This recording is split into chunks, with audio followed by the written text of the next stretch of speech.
26 years old, white male. We're looking for some background on him and the motive or what led him to this horrific day. CBS News has learned Kelly was dishonorably discharged from the U.S. Air Force Base back in 2014. He was found guilty of beating his first wife and fracturing his baby stepson's skull. In the wake of the Texas church mass shooting in Sutherland Springs, the media has spiraled into a frenzy. So in other words, it's Tuesday. Okay. Profiling the shooter, speculating about his motives, delving into his record of criminal behavior, whether or not he has a medical history of mental illness, and investigating how he acquired the murder weapons in the first place. It seems as though we witness the same pattern every time one of these mass shootings occur. It feels like that because that is exactly what is happening. Now, see, the reason why this occurs is because naturally to the human mind, you want to, at least most people, want to learn from their mistakes, and they want to try to fix problems that they see. So they see a problem, and their mind immediately goes to, well, how do I fix it? The educational system in America, I mean, quite literally trained your mind to think of, in this manner, of trying to fix problems. And that's why it occurs. The problem, or the cluster that occurs, is when multiple people have different solutions and different reasons as to why a problem occurred. And that's when you get this so-called media frenzy.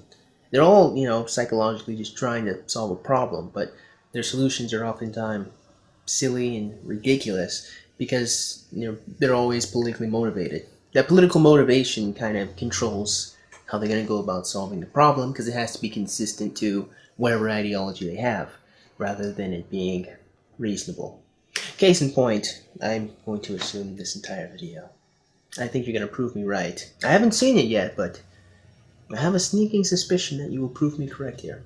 Which unfortunately feels all too often these days. And just as predictable as this pattern of reporting is, we can also often predict a pattern of something else, a history of domestic violence. Amidst the investigation into the most recent shooting in Texas, the shooter's previous run-ins with the law have been uncovered and reported, and they fit the mass shooter profile. The shooter had committed domestic abuse against his wife and child, a conviction that led to a 12-month prison sentence and a bad conduct discharge from the military. And while being convicted of a domestic violence misdemeanor is supposed to trigger the federal ban on gun ownership, domestic violence remains a common theme in mass shooters' backgrounds. In fact, 1 in 6 mass killers have a history of domestic violence, and those are just the reports that we know about, so that number could be much greater. The Las Vegas shooter verbally abused his girlfriend in public. The Pulse nightclub shooter, abusive and beat his first wife repeatedly and threatened to kill his second wife after physically abusing her as well. The shooter who opened fire on Republican members of Congress at a baseball practice physically abused his daughter and other women. The Planned Parenthood shooter, accused of physical abuse by 2 of his ex-wives and previously arrested on account of sexual violence and rape. And this trend is not limited to incidents of gun violence. The man who drove his car into protesters at the white nationalist rally in Charlottesville hit and beat his mother. The eldest Boston Marathon bomber, accused of domestic violence too. The Virginia Tech shooter had harassed female students, and the UC Santa Barbara shooter wrote an entire manifesto detailing his plan for a war on women, writing that he wished he could kill every female on Earth. It's very interesting because what I can gather here is that these men are all mentally unstable and unhinged and very violent. But you're somehow going to link that to our culture rather than it being a personal issue that they were dealing with.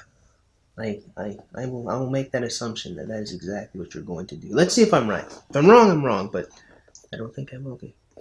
When it comes to violence, specifically gun violence, research suggests how we can mitigate some of these tragic losses. The unfortunate truth is there's actually not very many ways of which you can avoid this from happening. Not unless you would say that you remove gun-free zones, so that way people who legally obtain their firearms can carry them with them at all times. So that way, should this event occur, should someone try to break out and start shooting at people, someone can shoot back at them. Now, the logic behind this is that consistently with all of these mass shootings, we find that the attacker will always attack a what's the word I'm looking for? I would say a safe environment, safe in parentheses, obviously, because within context it wasn't very safe because it got shot up. Anyway, they attack areas where the people are not armed, where the people are unsuspecting. So the mindset, I can assume, with a lot of these people, is that usually they're very cowardly. Because whenever someone shoots back at them, they always run away, they always leave. They always attack areas with large amounts of civilians that are unarmed, specifically because they don't actually want to get shot back at. So if more people had guns, legally owned obviously, if more good people with guns had these weapons, you know, at the time, then they could shoot back at these individuals and prevent this from occurring at all, because their entire motivation, or the entire point of picking the area they shot at, was because they knew people will not be able to fight back. That is the reason why these cowards are the way they are. They attack weaker people, so to speak, or unarmed people, because they're afraid of getting shot back at or being attacked. Again, which is consistent in a lot of these mass shootings. Consistently, whenever someone does shoot back at them, when the authorities arrive, they leave, because they're cowards. So basically what I'm saying is, in order to defeat a bad guy with a gun, you would need a good guy with a gun. And interestingly enough, that is exactly what happened in this recent shooting. I believe the man's name is Stephen Wilford. He was the one who chased out the church killer with, I believe, an AR-15. I gotta go watch Steven Crowder's video. Steven Crowder actually had an interview with him. But yes, as it turns out, the thing that stopped the bad guy with the gun was a good person with a gun. Which means it's not the gun, it's the person. Which should be pretty obvious by now. A gun is a tool. It's the person wielding the weapon that decides whether it's good or bad. Anyway, continue. We can impose universal background checks. We can close gun show and private seller loopholes. We can criminalize the procurement of AR-15s and other military-style assault weapons. The irony with that suggestion was Stephen Wilford had an AR-15. That is what inevitably ended up saving people's lives. Not taking them. Interesting. But more than that, even if you did all of those things, even if you were to prevent people from obtaining guns, well, you can still go to Walmart and purchase a set of cutlery knives. And I'm pretty sure you can buy a Bowie hunting knife from Walmart too. And you can buy a bow and arrow from Walmart as well. So even if you didn't have guns, I mean, there are multiple ways in which you could kill. So you can mix bleach, and ammonia, and lock someone in a room and kill them that way if you really wanted to. I mean, there's lots of ways in which you can end a person's life. If you honestly think that guns are the problem, then you seem to not understand the creativity of an evil human's mind. I'm just saying, I'm not evil. I just know how fragile the human body is. I'm not saying you should do all those things.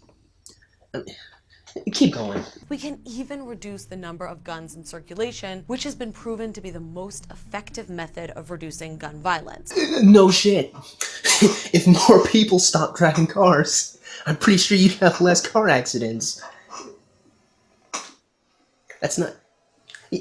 I have to remind myself that the woman making this video is Hannah Cranston, of all people. I have to keep that in mind, otherwise I'd lose my shit. But it seems like there is a bigger, more pernicious issue at play here. Oh, here it goes. When you look at the pattern among many of the men who have committed some of the most heinous acts of violence in our nation's recent history, they frequently share a common trait of hating and perpetuating violence against women. I'm not joking. This is literally my first sit-through this video. And it turns out I was absolutely correct. That is how well I know Hannah Cranston. I knew it. I knew it was coming. I didn't know when, but I knew it was coming.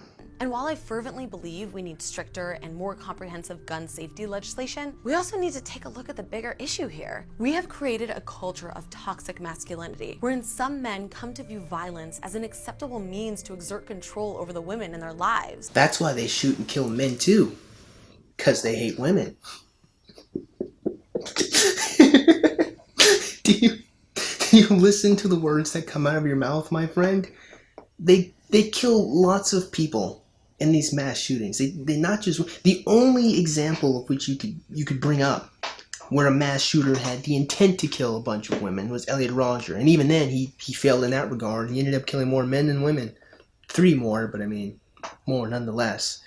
In other words, even if these guys have a history of hating women, it's very clear to see that their need for destruction goes far beyond those with vaginas.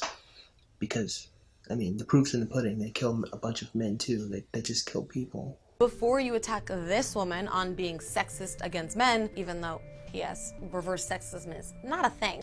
Duh, it's just called sexism. The mere fact that you would even assume that it's called reverse sexism shows that you don't even acknowledge that people can have a disdain or hatred of men. Which is sad, but, I mean, you can't say it's surprising. Since 1966, only 3 women have been responsible for a mass shooting, compared to the hundreds men have carried out over the same time period. Gun violence is a men's problem. More accurately, it's a people problem, because people get shot and killed by these men. And I'm not blaming men for that. Our society conflates masculinity with toughness, weaponry, lack of empathy or emotion. No, those whole last 2 things, that's what women conflate with masculinity. Because those are the things that women are attracted to in men, unfortunately. But actual men probably more conflate honor, respect, compassion for one another with masculinity. It's not all that other... Weaponry, I mean... that kind of goes with that whole compassion, defending people who are weaker than you, which is a common trait amongst men. Not all men, obviously, because you have the capacity of evil within humanity, obviously, but most men who are kind and compassionate and honorable love to protect and help those who are, at least they see as weaker than them. It's one of the most defining traits of being a man. I'm just saying. This whole thing you're bringing up, that's just stuff feminists really equate to masculinity, not really our culture. And yes, disregard for women. Is that why men spend so much of their time trying to prove their worth to women? Because they disregard them, you say? I mean, no, but seriously, like, the entire act of courting a woman is trying to convince her that you'd be a good person to be with. I don't really see how our culture can simultaneously teach men that they have to appeal to women by also saying that they have to disregard their feelings. The irony is, by disregarding a woman's feeling, you end up gaining her favor, but I've made multiple videos about how this creates a terrible relationship, so I'm not going to go over it today. We give little boys toy guns to play with and tell them that if they like pink or dolls or talking about their feelings, that they're weak and less of a man. Yeah, women do all the time.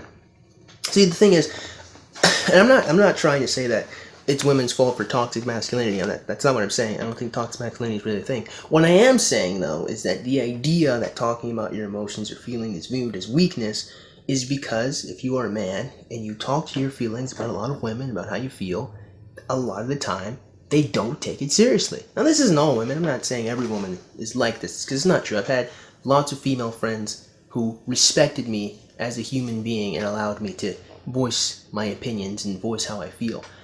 But I have met many more women who mock me for being open and honest about how I felt. Even being honest about the fact that I liked them, like I wanted to date them, that still offered up room for a lot of disrespect from the women I've tried to date. So the thing that's interesting to me is how you can see the end result of men not talking to their feelings to women, because obviously you would see that because you're a woman, so you would know that men actually do talk about their feelings to other men, but you see the end result of that case, but you don't see the cause being that when they do try to open up and chat with women about how they feel, they're oftentimes mocked or completely disregarded. And it's really sad. It's a sad feedback loop, but I mean, women are the ones that gotta fix that. It's not really men's problem in that regard. That is caused by women and perpetuated by women. So you guys gotta do something about that. We tell teenage boys that it's cool to call girls sluts and whores. It's not cool. It'd be accurate if the woman is promiscuous, because that's what you do with words. You use them correctly, or at least you're supposed to. So if you find a promiscuous woman and you call her a slut, well, I mean, if you found an elephant and you called it gray, you wouldn't be wrong. But that as a man, you should sleep with as many of them as you can without emotional attachment. Yes, and the silly thing about that is what will make those sluts more attracted to you. It's really strange how it works. But I mean, it's, I've made videos about that too. I'm not going to go into detail about it today. But I mean, the feedback loop again is caused by women. If men acting unemotional and being kind of a dickish gets the attention from women that they want, well, that's the fault of women, not men, because the men are just reacting to what women respond to. So I'm just saying, like, the thing is, the thing that's interesting about this is, like, it's not a vacuum. You know, the relationship between men and women it's not solely just men react to women. Women are the ones who are creating the scenario in which men have to react to, because women control the social sphere. Men have to appeal to women, and they do whatever they can in order to get that. So unless you're going to analyze why men are behaving in this particular manner, it's to get the favor of women, by the way, then you're just only looking at one half of the picture and saying, hey, well, this is the problem. But it's not accurate. In fact, we even tell men that showing affection towards a partner makes you whipped. And we tell men that their wives must be subservient to their husbands, as if women have no human agency. Well, who says that? I mean, someone has to be saying it, but I don't know who they are. Maybe like a fundamentalist Christian, perhaps? Maybe. I think that might be where you're getting that from. Otherwise, I don't know what you're talking about. It's actually not a very common requirement for marriage, at least not in contemporary society. And that if they act out, then men have permission to slap them around a little, because no one believes the woman. I don't even think I should respond to the statement, no one believes a woman. I mean, the statement is just so untrue that I'm just gonna leave it at that. Okay. And when that same boy who was handed a toy gun to play with and told it was manly at age 5. You really think that these men beat their women because they were handed the toy gun when they were younger? Well, here's my question. Why is it not that when these boys are handed toy guns at a young age, and they're told that it's their job to protect the women and the people in their lives, that they don't grow up and become soldiers that try to, at least in their eyes, protect the people around them? I mean, you do know that on the opposite side of this crazy monstrosity, you also have the soldier who is fighting for your freedom, correct? Or the police officer. I mean, again, you're just kind of looking at one half of the whole and trying to say that that's a problem. Which, I mean, it is a problem, but you didn't look at that one half and only look at half of the cause of that and then say, this is what we need to fix. It's not the whole picture, is basically what I'm saying. And you should really work on that, because if you try to solve a problem by only having half the information, you're never going to solve the problem, because you only solve half of it. Who learned to call women bitches at age 15. If you were a 15-year-old in high school, you will learn yourself that some women are indeed bitches. Doesn't mean all of them, but some of them. Like, not all women are the greatest thing in the world. I think we need to come to terms with that some women can suck. And sure, maybe it's not nice to call them such a thing, but let's not pretend that there aren't terrible women in the world. And who beat his wife at age 25, obtains a gun, and commits a senseless act of violence. We are the ones who are being senseless if we do not target this issue at its inception, and how we teach young boys about what it means to be a man, how to treat and respect women, and frankly, that their male privilege does not exempt them from being moral and ethical humans. The male privilege thing doesn't even make sense within context. Mostly because you didn't set it up, and also because it just kind of has nothing to do with any premise you just made. So I'm just going to dismiss it outright. Let's chat about this whole teach men to love and respect women. I want you to take one thing into consideration here. And that is that you are talking about a small fraction of men who go out and kill a bunch of people. The thing that's really silly about this, because if you just take the simple common sense approach, is if you look at the vast majority of men, they are not killing random people. In other words, Hannah, it's not even remotely close to reasonable to say that our culture is educating and teaching men that mass shooting is okay when it is a remarkably small population of men doing the mass shootings.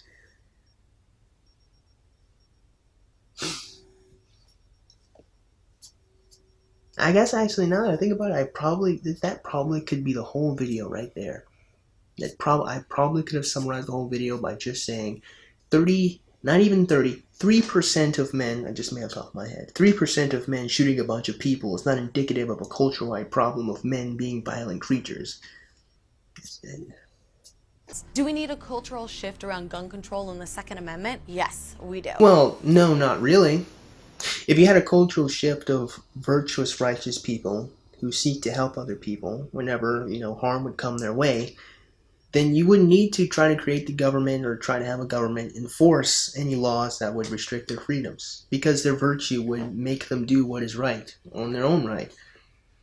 So in other words, if you focus more on raising good individual people, who are going to be strong and courageous and wise, then you won't really have this problem. Of course, evil will always persist in the world, certainly, but it won't be to such a degree. But that's merely attacking a symptom of the problem. Gun rights defenders like to say, guns don't kill people, people kill people.